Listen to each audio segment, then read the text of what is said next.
Welcome to Type C Tech Reviews. Today we're going to be doing a review of the Sony X85K. If at any point during the video you want to check out this exact same TV, there's Amazon links below for the US, UK, Canada, and international links, but let's jump into the review. Firstly, this comes in a ton of different sizes, which is 43, 50, 55, 65, 75, and 85 inches.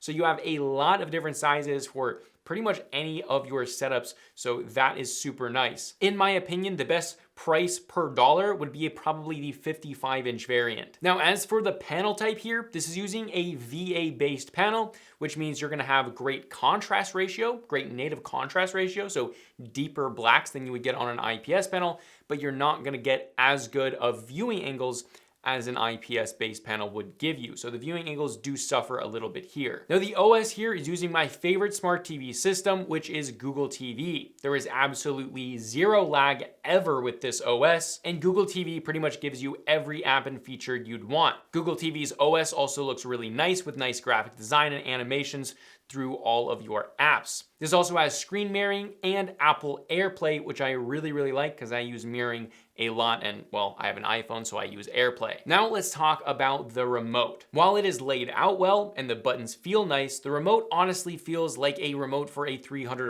TV.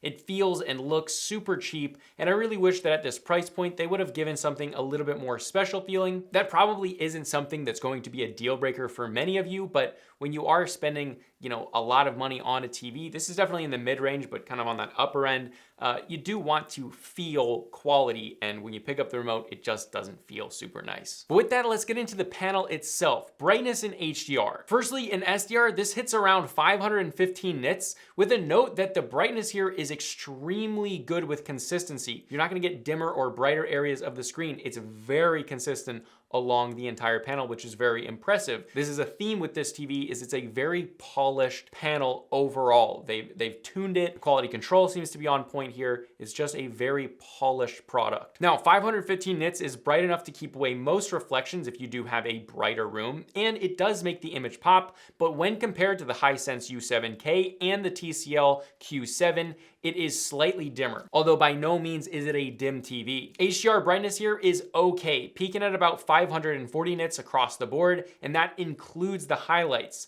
This makes for not as dynamic of an image, as those highlights don't pop as much when compared again to the TCL or the Hisense, which are topping out in the highlights close to 1,000 nits, so almost double here. If you are looking for the best HDR experience, the Hisense and the TCL are definitely going to be better. Now, another area this lacks when compared to the TCL and Hisense is local dimming. This TV has none at all. With that being said, this does have a very good native contrast ratio of about 7,500 to 1, but this is still not even close to what the TCL Q7 was getting with local dimming on at 80,000 to 1. So the difference here is substantial. While the blacks on this TV are still nice and deep, especially when compared to an IPS panel, when compared to the Q7, which are very deep, inky black, there's a huge difference there. Now, one thing to note with this is that because this doesn't have local dimming, the picture quality is very good.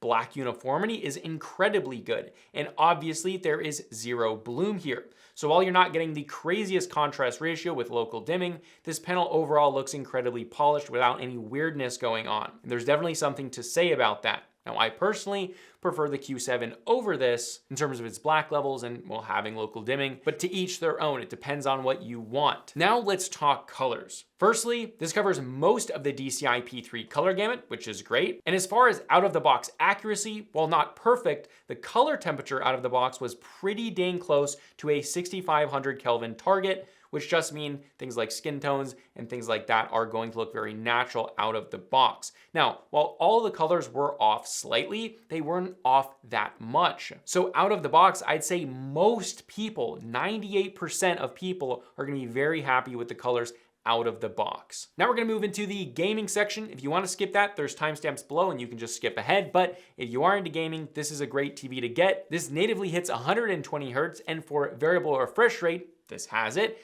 in the form of G-Sync. This does not have FreeSync, so if you are gonna be using PCs with older AMD cards, well, Yeah. Now, as far as the PS5 and Xbox Series X and S, this is fully compatible with 4K at 120 Hz with variable refresh rate on and HDR all on at the same time. So fully compatible. The only thing here is that it's not compatible at a 1440p 120 Hz resolution. So if you do have the Series S and you prefer having a higher frame rate on your Series S while doing a 1440p resolution, you might want to look at a different TV. PC gaming on this is also fantastic, as this has superbly low input lag, similar to the TCL Q7, Hisense U7K, and the Vizio Quantum Pro. Although the Vizio has that absolutely awesome 240 Hz on a PC, but this still games great on both consoles and PC. Now for ghosting, this does really, really well without much noticeable ghosting at all. There is some slight inverse ghosting, but during gameplay, it's pretty hard to notice, especially to an untrained eye. Overall gaming performance here is as good as the TCL Q7 and Vizio Quantum Pro, and just slightly better than the Hisense U7K, as the Hisense had a touch more ghosting. One last thing to note with PC gaming specifically is this has a sub-pixel layout of blue-green-red rather than red-green-blue, and this may cause, or it will cause, some text clarity issues on Windows. So if you're having Windows, if you're not gonna download any software, the effect that it does is kind of color separating on text, which will make them almost kind of a fuzzy, blurry, putting 3D glasses on and looking at the world kind of view. But that's only with text specifically. If you're gaming on it, non-issue. You won't notice anything weird there. All right, now let's talk ports. Firstly, this has 4 HDMIs, with 2 of those being 2.1, going up to 4K at 120 Hz, with one of those 2.1 ports being the eARC port. You still have one 4K 120 Hz port if you're using that eARC port. You then have 2 USBs, one optical audio out, an Ethernet port, a cable port, and an IR in. However, this does not have your basic 3.5mm headphone connection, so you can't just plug it in with one of those connections. You're gonna have to use some of the other ports, but there are enough of those, but I personally do prefer having at least one of those ports. I feel like it wouldn't be that expensive to have it. All right, now let's talk about the internal speakers. This TV has solid integrated speakers. They are super clear, get louder than average, and they have a little bit of bass.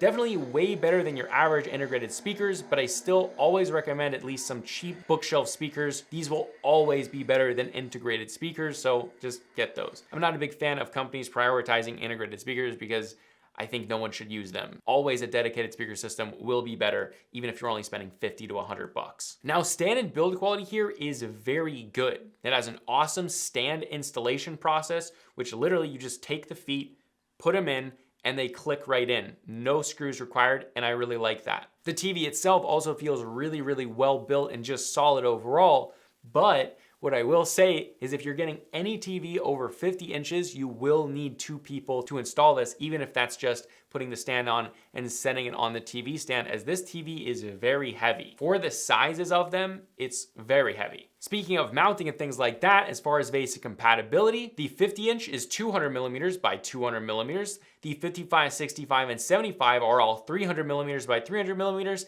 and the 85 is 400mm by 400mm. But now probably the most important section of the video, price and value, and should you buy this TV? Well, with current pricing, these come in at $548, $598, $698, $898, $1,198, and $1,999 respectively, with the 43, 50, 55, 65, 75, and 85-inch variants. Now remember to check absolute current pricing. Click the links below, that will give you absolutely current pricing. But at those prices, this costs more than the Hisense U7K and the TCL Q7 and the Vizio Quantum Pro. Now both the TCL and the Hisense both have local dimming, significantly better contrast ratio because of this, and a higher brightness with better HDR performance. Now, if this TV is on sale, this starts to make a little bit more sense. This is a very nice TV, no doubt about it, with really no deal breakers at all. This does everything really right. But I do think both the Hisense and the TCL beat this thing because they do more